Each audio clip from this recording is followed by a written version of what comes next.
coming in the future. It's in Las Vegas, and this is going to be a fun pattern. A lot of classes, a lot of good vendors.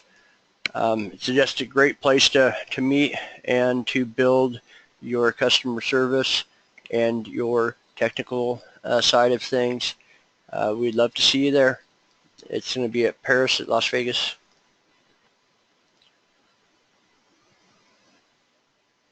And when you get to the bottom, you're going to find out what systems are not working. When you prove that the stuff works, that cannot be the issues. The list gets a lot smaller, and you can concentrate on what areas could be the problem. What do you mean your transmission's on the bench and you can't find anything wrong? This has happened to everybody, and what the problem because they didn't find anything. So stop, slow down what the complaint is, so we can actually go after fixing the complaint.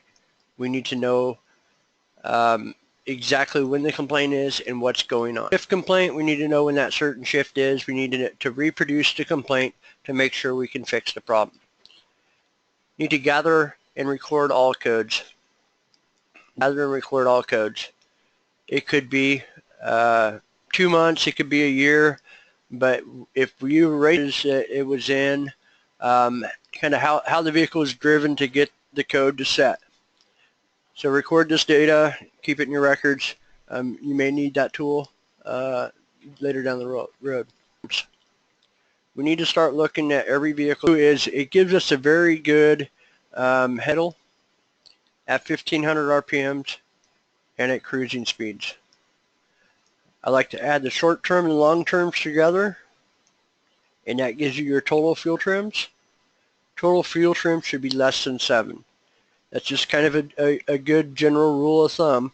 But again, if you test every vehicle that comes in, you're going to see which ones operate and how they operate, what is normal and what's not normal. So when you have something give you issues or come in with a complaint, you can rule out the engine side of it fairly quickly with just the fuel trims.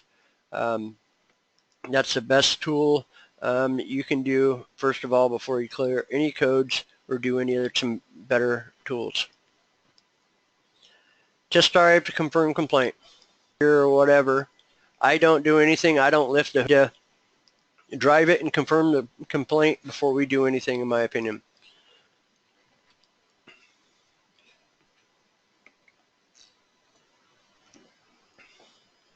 We need to ask ourselves some questions throughout the process of diagnostics. These questions just kind of need to be in the back of our head, and we always kind of need logically thinking when we're doing any diagnostics. Is it temperature related? Is it cold? Is it hot? Does one act up more than the other? I usually like to drive the vehicle cold first, of course, if it's possible. If it works good for a little while, then all of a sudden it starts flaring, banging, bumping issues, valve body issues come to mind, TPC valves come to mind,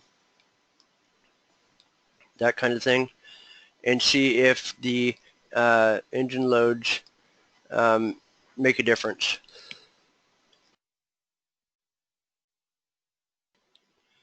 Excuse me, sorry about that. So drive it through all the different engine loads to make sure the transmission acts in certain ways, different engine loads, that kind of thing.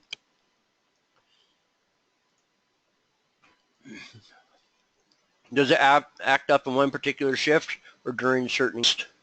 If you have no reverse, push it out of the shop, tell you, point you in the direction of certain clutch back. It's kind of a two-part question. Missing shifts. First of all, we need to do is we need to see if the signal's there or if the command's there. Look at your scan tool.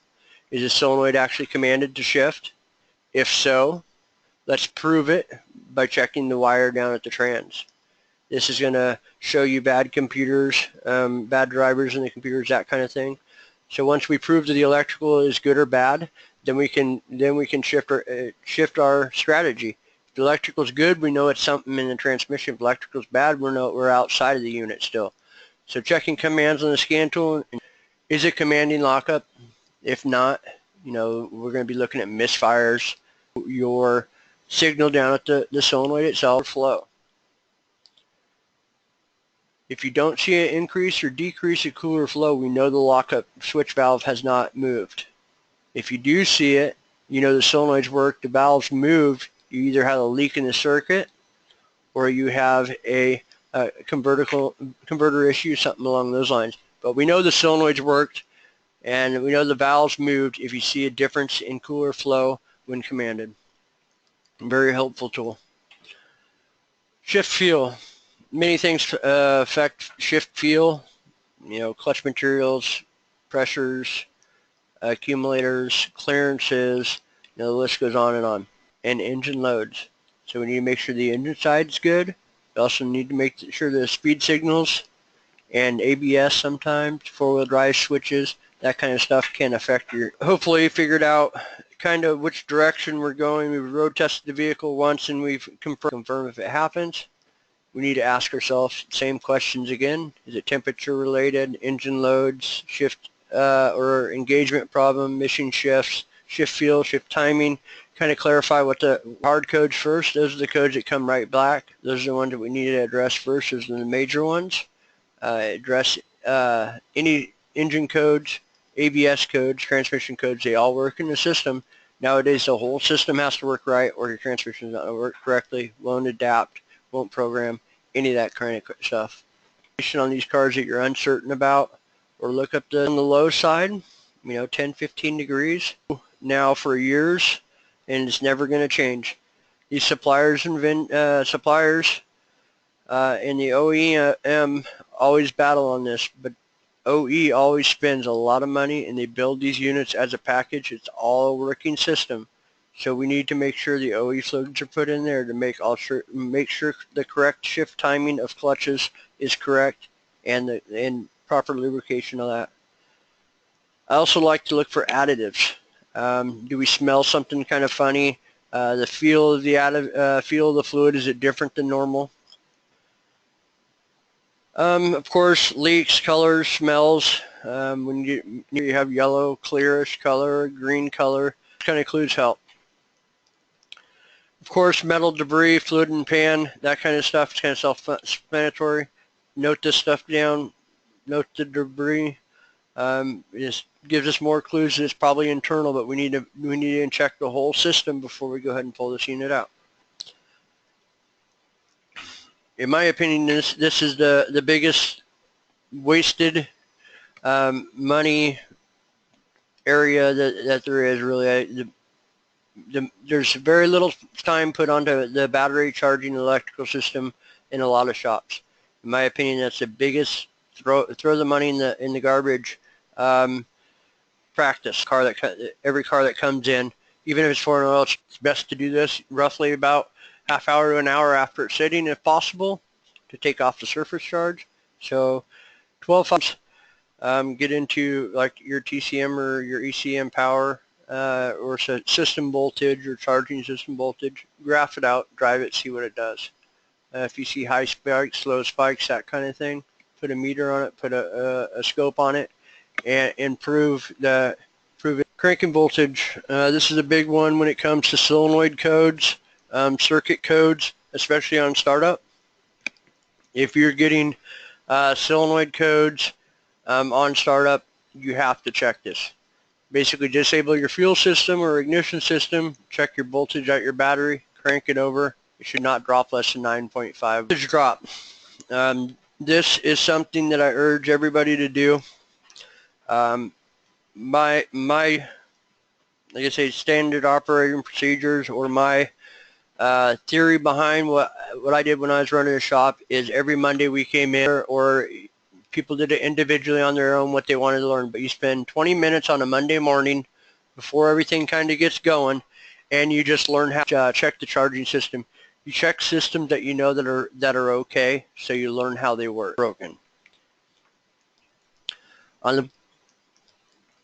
Touch the other end of your meter to the negative side cable. I like to check a couple points at the same time. Alternator case, engine, transmission case, body, fender, those kind of grounds, they should all be the same. Less than 1/10 of a volt. Usually you're down around 0.03, somewhere in that area, but they should be consistent. That's the most important thing, consistent readings. If you have one number that's higher than the rest, That's the one that's going to have a bad ground. I do not recommend pulling grounds off and cleaning them. My personal opinion, it's a waste of time. Positive battery cable. Check the other end of your wire. The higher the voltage, the more 30 to 50% of your normal electrical diagnostics is probably going to be fixed as it's coming in the door. AC voltage.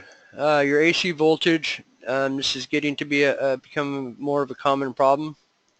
You'll see speed signals sitting at still while stopped, had transmission shifting while at stop, had erratic shifting, in and out of lockup, this kind of thing. AC voltage likes to play havoc with your speed sensors.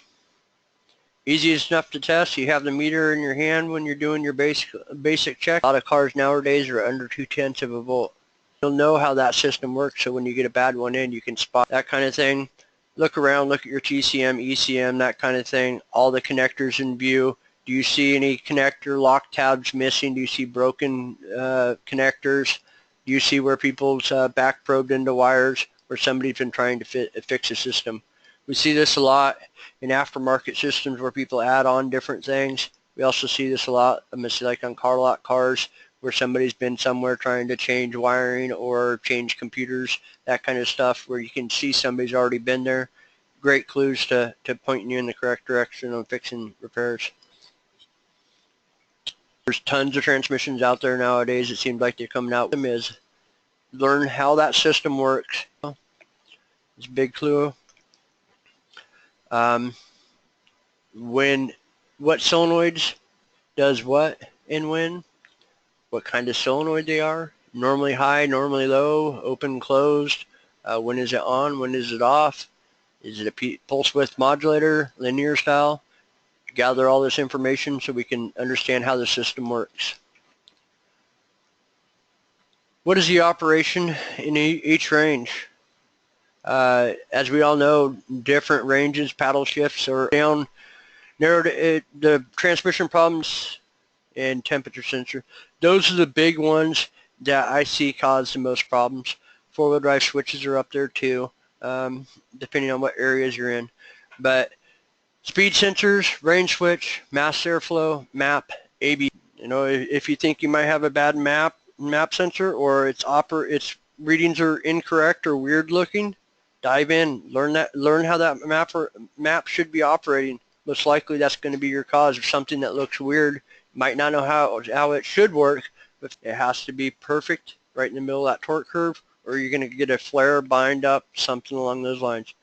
We have more complaints of synchronized shift. You want to stay with the same type of friction material.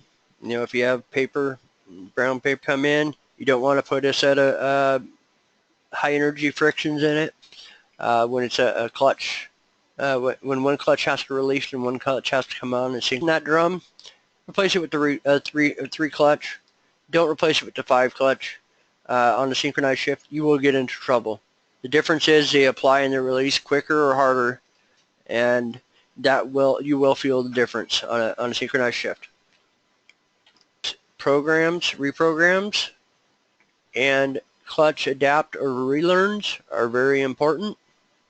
Especially important on this synchronized shift type. They have to relearn on reverse clutch, and at the same time the 2/4 clutch is starting to come on, and it's going to bring the 2/4 clutch on to complete the shift. Now, if you had too tight of a low reverse clutch and it doesn't release fast enough, you're going to get a bump or a bind on the 1-2. Let's say the lower reverse releases too quick, you have too much clearance or a leak in that gasket in the back. One comes off, one goes on, and it has to be timed perfect. Same thing on 3/4.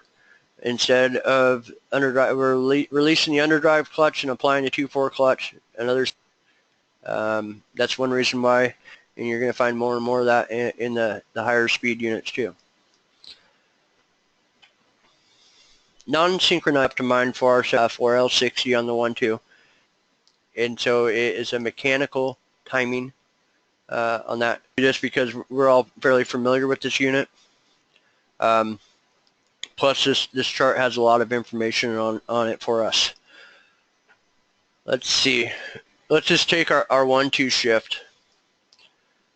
In first gear, you have your forward clutch, you have your forward sprag, and you have your low roller on.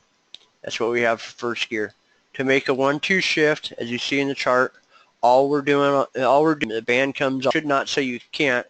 Most likely, if you forward flares up, but very uncommon on a non-synchronized shift. This is the servo. That's your second gear oil. It pushes in on your servo. Applies your band. When it shifts third gear oil, it fills the large area behind the servo and the case there. That's why it's built into the timing of the servo, mostly to do with the E is the 1-2 and the 2-3 is also part of that mechanical. It's good info. It's supposed to operate. Owner's manual sometimes has that information. Also in manual first, you see that the overdrive clutches are applied, that kind of thing. If you look at the apply chart, reverse delay, you look in park, low reverse is already applied. So if you have a delayed engagement in reverse from park, most likely you're going to be looking at a reverse clutch input. You're looking at the chart. Now if you have no reverse and we want to test that low reverse clutch, we can put it in manual 1 reverse clutch because we know that portion is not working correctly. Sprag is holding and our low roller is holding. We were told that we had a good third gear. So in third gear, forward, we already know those are good. Forward sprag, we already know. And now we have the 3-4 clutch. So we know the 3-4 clutch is good. So then we know fourth is good also. In fourth gear, it brings on that 2-4 band. So that tells me that band has enough material on it. In fourth gear, the band's good.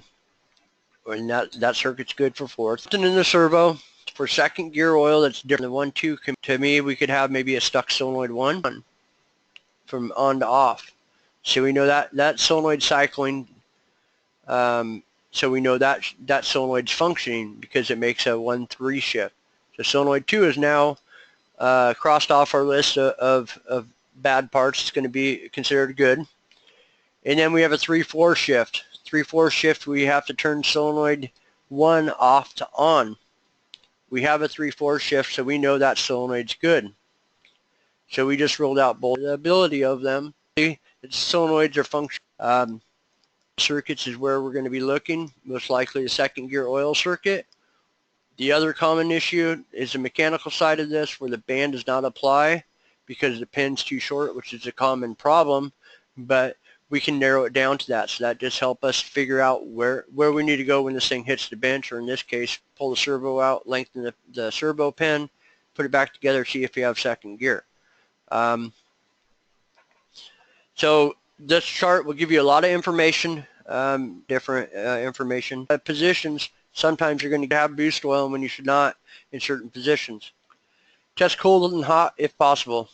A lot of times we like to test these vehicles when they're cold, and then once they warm up, see if the pressure drops off. A lot of times it shows us worn areas, leaks, bad pumps, plug filters, that kind of thing. It's another tool or another key on Diag.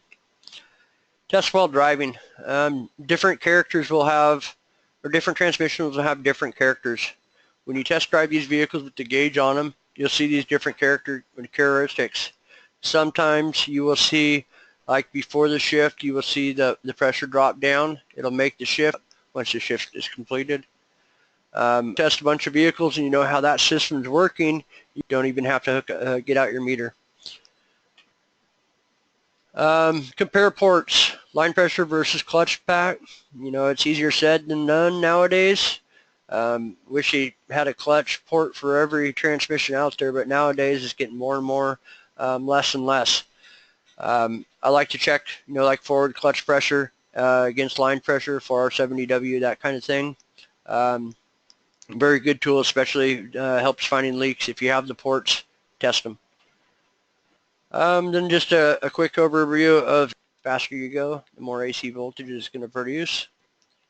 It produces a sine wave. The shape consistent and clean. So here you see a little dropouts, a little glitches here and there. I would consider this a good wave pattern still.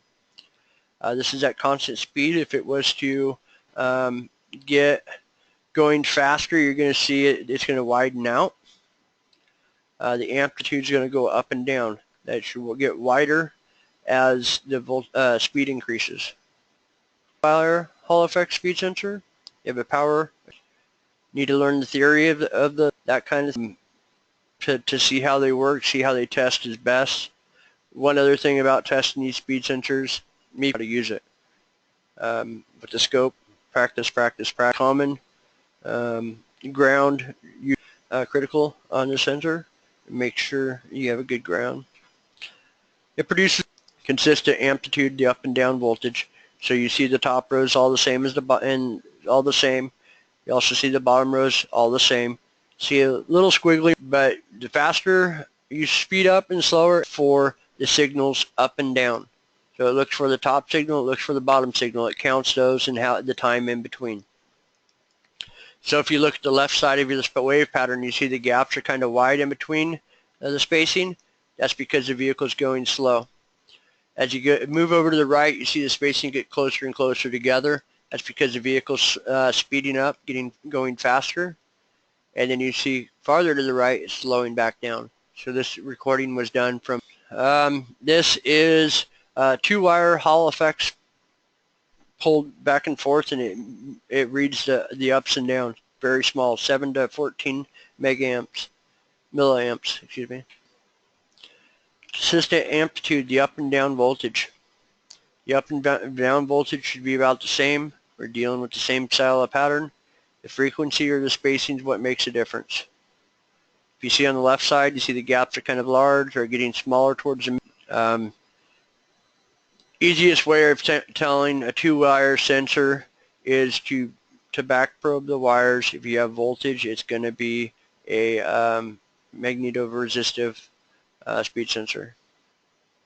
I would love to hear some feedback from you. Company, great kit.